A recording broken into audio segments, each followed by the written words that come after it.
Video बघत असणाऱ्या प्रत्येकाला तेजस तुंगारचा सप्रेम जय शिवराय, सप्रेम जय श्रीराम. वस्तादाने डाव टाकला, वस्तादाने खीळ केली, वस्तादाच्या सापळ्यामध्ये सगळेजण अडकले.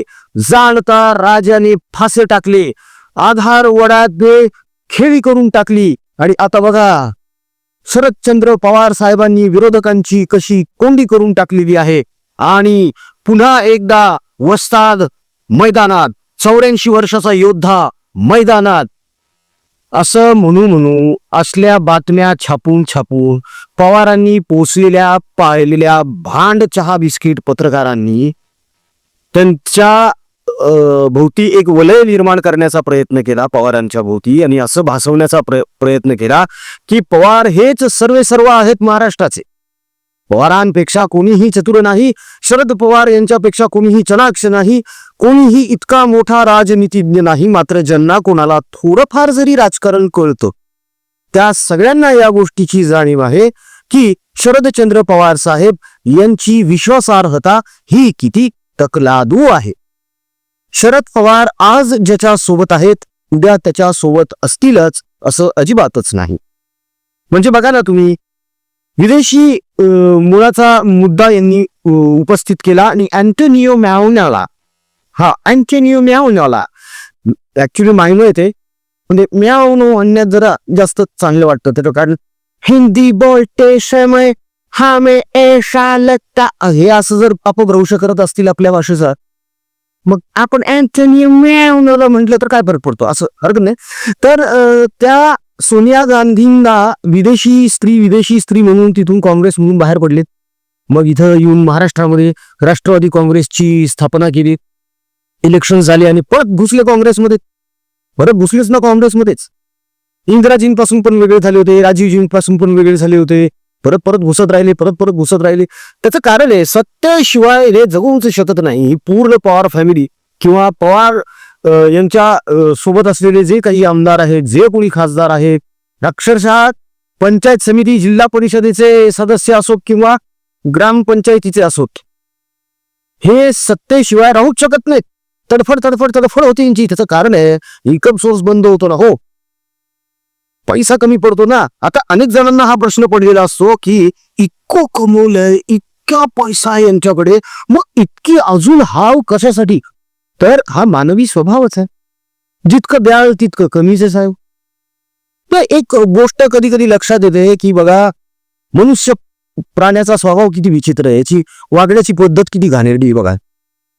सिंह म्हणा, वाघ म्हणा, चित्ता म्हणा किंवा अन्य प्राणी म्हणा, यांना भूक लागली हे शिकार करणार आणि खाणार आणि आपल्या वाटेला निघून जाणार. दुसऱ्या दिवशी स्टोअर करायचं आहे आपल्याला म्हणून परत सारखी दिवसभर शिकारच नाही करत बसत. पण माणसाचं तसं नाहीये. आज 1000 रुपये कमवले दुपारपर्यंत, नाही या संध्याकाळपर्यंत अजून 2000 रुपये आलेच पाहिजेत आपल्याकडे. ही एक ना रॅट रेस सुरू झालेली आहे पैशांसाठी मनुष्याची. आणि राजकारण्यांचं तर याच्यामध्ये नाव याची गरजच नाही बॉस. कारण राजकारण हे आता समाजकारण राहिलेलंच नाहीये. It is full time business. हा व्यापार झालेला आहे. आणि पैसा कमवण्याचा राजमार्ग जर कुठला असेल तर तो राजकारण आहे. तर याच राजकारणासाठी पवारांची पुन्हा एकदा धडपड चालू झालेली आहे. आणि याच धडपडीच्या निमित्ताने सैरभैर झालेल्या आधारवडाने पुन्हा एकदा सहयोग सोसायटीमध्ये जाऊन महाराष्ट्र राज्याच्या पहिल्या महिला उपमुख्यमंत्री सुनेत्रा वहिनी पवार, अजितदादा पवार यांचे चिरंजीव पार्थ पवार आणि जय पवार यांची भेट घेतली. ऍक्च्युली तिथे सहयोग सोसायटीमध्ये दादांचं आणि वहिनींचं वास्तव्य, ते तिथे राहायचं. दादा तिथे राहत होते, वहिनी अजूनही तिथेच राहतात. तर हे तिथे शोकसभेला गेलेले होते. त्यानिमित्ताने यांनी भेट घेतली तिथे त्यांची, सुनेत्रा वहिनींची आणि जय पवार आणि पार्थ पवारची. आता सांगायला तर असं सांगण्यात आलेलं आहे की ही भेट राजकीय अजिबातच नव्हती. ही भेट कौटुंबिक होती. म्हणजे आमच्या परिवारावर दुःखाचा डोंगर कोसळलेला आहे, आम्ही फार वेदलेत आहोत वगैरे वगैरे वगैरे असं सांगत ह्या भेटीवर काहीतरी वेगळा पडदा टाकण्याचा यांनी प्रयत्न केला. मात्र तिथून बाहेर पडल्यानंतर यांच्या नातवानं यांचं बिंग फोडून टाकलं. तर कसं की विद्या प्रतिष्ठान ही जी ट्रस्ट आहे, ही ट्रस्ट याचे सर्व अजितदादा पवार होते. सगळा कारभार अजितदादा बघायचे. ठीक आहे. आता पवारांच्या डोक्यामध्ये काहीतरी वेगळं शिजायला लागलेलं आहे बरं का. कमाल शिजायला लागलेलं आहे बॉस. कसं ते सांगतो आता, नीट ऐका. अजितदादा पवार यांचं दुर्दैवी निधन झालं, अंतिम संस्कार झाले. तेव्हा नीरा नदीची पाहणी करण्यासाठी 84 वर्षांचा योद्धा मैदानात उतरलेला होता. म्हणजे ह्यांना हे दाखवून द्यायचं होतं की मी किती कार्यक्षम आहे बघा. दुःख बाजूला साधून देखील मी जनसेवेसाठी समोर आलो. जनसेवेसाठी चालले होते का आता त्या नदीवर डाव आहे यांचा, का नदीवर डोला आहे यांचा, ती पण जागा हडपायची की काय. कोणाच्याही मनात अशी शक्यता, शंका, संशय येऊ शकतो, कारण यांचा इतिहास तसा राहिलेला आहे. अनेक जणांच्या जमिनी हडप केलेल्या आहेत, ढापलेल्या आहेत, संस्था ढापलेल्या आहेत. त्याचंच एक छोटंसं उदाहरण तुमच्या समोर ठेवतो. कर्मवीर भाऊराव पाटील हे नाव तुम्ही कधी ऐकलंय का? तर कर्मवीर भाऊराव पाटील यांनी एक संस्था सुरू केली होती, शिक्षण संस्था, जिचं नाव रयत शिक्षण संस्था. येन केन प्रकारेण कर्मवीर भाऊराव पाटील यांच्याशी गोडगोड बोलून लालालुलू करत पवारांनी त्या संस्थेमध्ये सदस्य म्हणून प्रवेश मिळवला. नंतर हळूहळू एक एक पद त्यांनी स्वतःकडे आणि स्वतःच्या कुटुंबातल्या लोकांकडे खेचायला सुरुवात केली आणि एक दिवस ते अध्यक्ष बनले. आणि अध्यक्ष बनल्यानंतर रयत शिक्षण संस्थेचं त्यांनी संविधानच बदलून टाकले, घटनाच बदलून टाकली त्या संस्थेची. त्या संस्थेची, रयत शिक्षण संस्थेची घटना किंवा संविधान असं होतं की कर्मवीर भाऊराव पाटलांनी तयार केलेलं होतं. ते त्यांचं म्हणणं असं होतं भाऊरावांचं की जो कोणी या महाराष्ट्र राज्याचा मुख्यमंत्री आहे तो या रयत शिक्षण संस्थेचा अध्यक्ष असेल, मानद अध्यक्ष, जोपर्यंत तो खुर्चीत आहे मुख्यमंत्र्याच्या.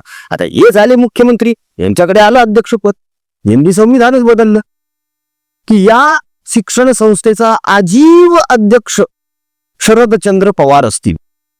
ही घटना ही अशा प्रकारे यांनी अनेक संस्था ठापलेल्या आहेत. मग आता नीरा नदीची पाहणी करायला गेले होते का नदीच्या अलीकडची पलीकडची जमीन बघायला गेले होते, कोणास ठाऊक. आता त्यांच्या मनात काय चाललंय हे त्यांच्या जवळचे ते जनान खाण्यातले पत्रकारच सांगू शकतात बाबा. आपण तर सांगू शकत नाही, कारण आपला हा पहिलाच जन्म आहे. म्हणजे माझा तरी पहिलाच जन्म आहे, त्याच्यामुळे मला पवार कळायला अजून 99 जन्म घ्यावे लागतील ह्या चहा बिस्किट पत्रकारांच्या लेखी. असो, हरकत नाही. तर विद्या प्रतिष्ठानला घेऊन आता पुन्हा एक नवीन चॅप्टर सुरू होतोय राजकारणामधला. तर पवार तिथे कशासाठी गेले होते?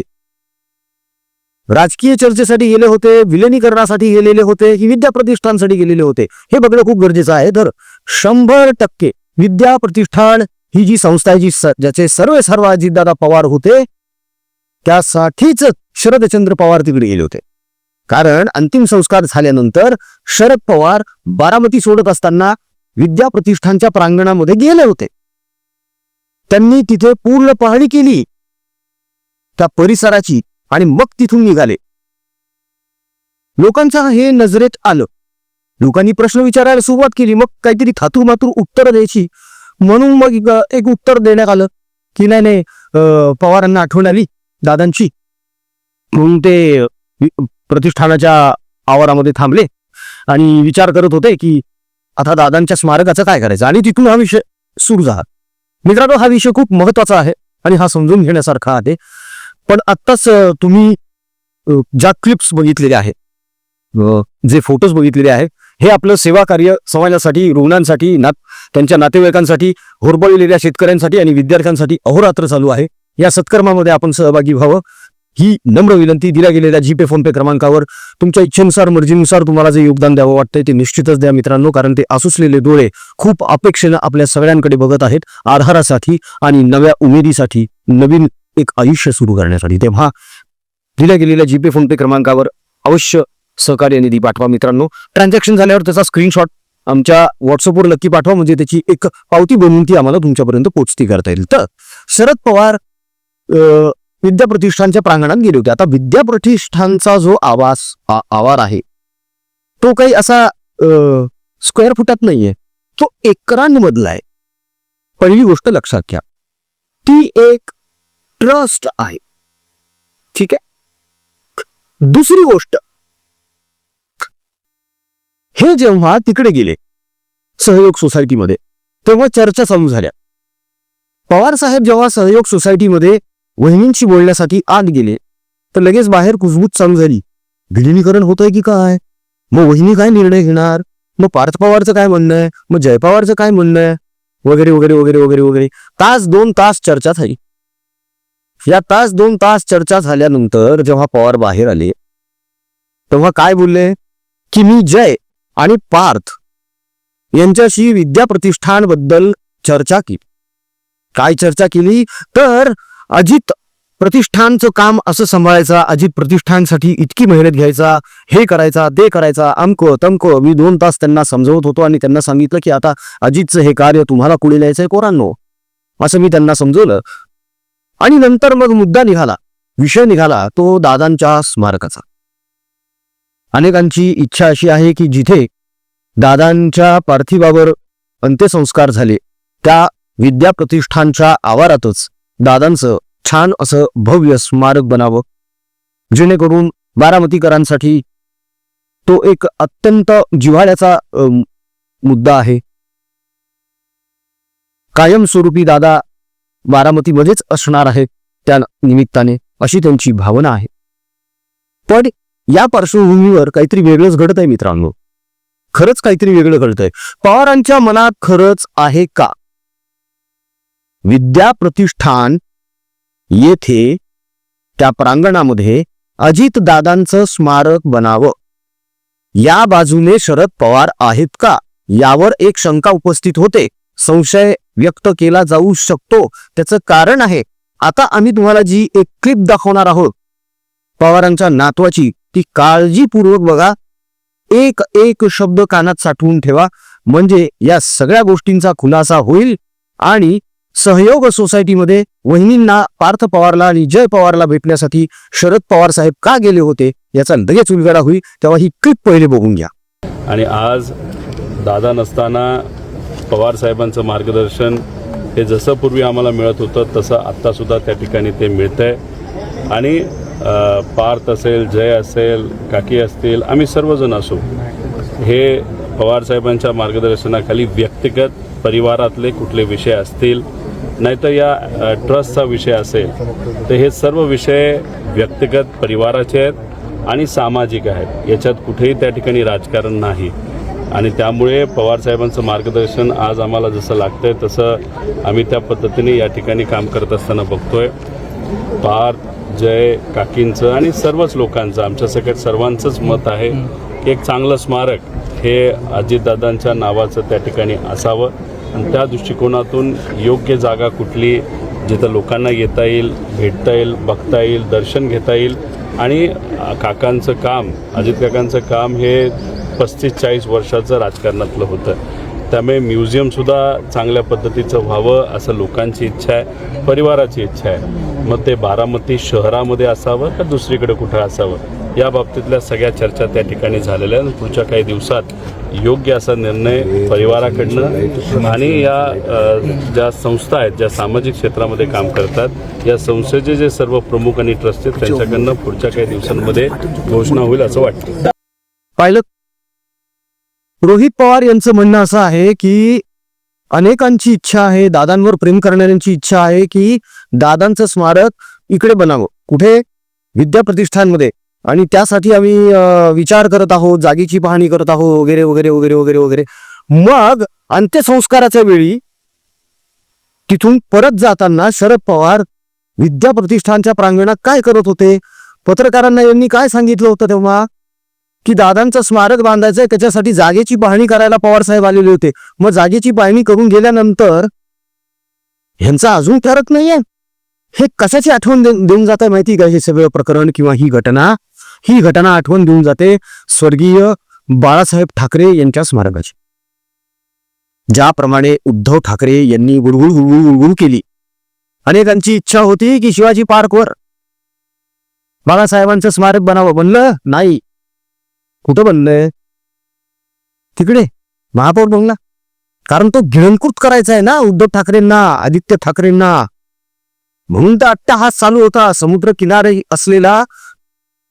शेकडो कोटी रुपयांची प्रॉपर्टी असलेला तो बंगला, महापौर बंगला यांना गिळंकृत करायचा आहे. त्याच्यासाठी तर हा घाट घालण्यात आलेला होता. प्रॉब्लेम इथे काय माहिती का, विद्या प्रतिष्ठान हे सर्व अजितदादा पवार यांच्या फॅमिलीकडे आहे. तिथे जर दादांचं स्मारक बनलं तर ते कायमस्वरूपी पार्थ आणि जयच्या हातात चाललं जाईल. नंतर मग रोहित पवार म्हणा किंवा सुप्रिया सुळेला सुद्धा त्यावर दावा ठोकता येणार नाही. हे शरद पवारांनी हेरलेलं असावं कदाचित, म्हणून रोहित पवार बोलतायत की दुसरीकडे इतरत्र कुठेतरी छान भव्य दिव्य असं म्युझियम बनवूया, जेणेकरून लोकांना छान दर्शन घेता येईल आणि छान वाटेल आणि दादांच्या आठवणी तिथे आपण हे करूया. ते कशासाठी कशासाठी बनवा, विद्या प्रतिष्ठानच्या आवारातच बनवा, भव्य बनवा म्युझियम. जे कोणी दादांवर प्रेम करतात ते तिथे येतील बघायला. गरजेचं नाही पुण्यात किंवा मुंबईतच पाहिजे म्हणून. बनवा ना विद्या प्रतिष्ठानमध्ये म्युझियमच बनवायचंय ना, बनवा ना. पण नाही, सोन्याचा तुकडा होतो की जमीन एकरांमध्ये पसरलेला एरिया आहे तो, असा कसा जाऊन देते. त्याच्यामुळे ही सगळी घुळघुळ चालू आहे. आणि आत्ता कोऱ्या कागदावर आम्ही लिहून द्यायला तयार आहोत मित्रांनो, या अजितदादा पवार यांच्या स्मारकावरून या पवार कुटुंबामध्ये परत एकदा वादाची ठिणगी पडणार म्हणजे पडणार 100%. हे वर वर किती जरी म्हणत असले ना की आम्ही एक आहोत, आम्ही असे आहोत, आम्ही तसे आहोत, असं अजिबात नाहीये. यांची पहिली नजर प्रॉपर्टीवर असते, पैशांवर असते. हा आजपर्यंतचा इतिहास आहे. आतापर्यंत अजितदादांना फ्रंटमॅन म्हणून कोणी वापरलंय? यांनीच वापरलेलं आहे. सगळी खापर आणि बालंट अजितदादांच्याच माथी मारण्यात आलेली आहे. तेव्हा विद्या प्रतिष्ठानच्या बाबतीमध्ये सुद्धा तसंच होण्याची शक्यता आहे, जसं कर्मवीर भाऊराव पाटील यांच्या रयत शिक्षण संस्थेबाबत झालंय. तेव्हा सुनेत्रा वहिनी थोडं सावध राहा, सतर्क राहा. तसं दादांच्या तालबीमध्ये तुम्ही तयार झालेला आहात, त्यामुळे तुम्हाला फार काही सांगण्याची गरज नाहीये, कारण आतल्या गोष्टी आमच्यापेक्षा जास्त तुम्हाला माहीतच आहेत. तरी देखील काळजीपोटी एक आवाहन आहे की थोड्या सतर्क राहा, कारण कोण कधी कसा घात करेल, एखाद्या कामामध्ये कसा अडथळा निर्माण करेल, काहीच सांगता येत नाही. तेव्हा अवघा महाराष्ट्र तुमच्या सोबत आहे. एक महिला या महाराष्ट्र राज्याची उपमुख्यमंत्री आहे, याचा आम्हाला अभिमान आहे. त्याबद्दल तुमचं पुन्हा एकदा अभिनंदन. तुमच्या हातून चांगली लोकसेवा आणि जनसेवा घडो ही त्या प्रभू श्रीरामाच्या चरणी प्रार्थना. तो होता या व्हिडिओमध्ये इथेच थांबूया मित्रांनो. जाता जाता विनंती आहे की मध्यंतरी तुम्ही आपल्या ह्या व्हिडिओमध्ये ज्या छोट्या छोट्या क्लिप्स बघितल्या, फोटोज बघितले, आपण अर्कग्रस्त रुग्ण जे आहेत त्यांच्या औषधोपचारांची सोय करतो. हालाकीच्या परिस्थितीत असलेले त्यांचे नातेवाईक आहेत, ज्यांच्याकडे जेवायसाठी पैसे नाही, त्यांच्यासाठी आपण अन्नदानाची व्यवस्था करतो.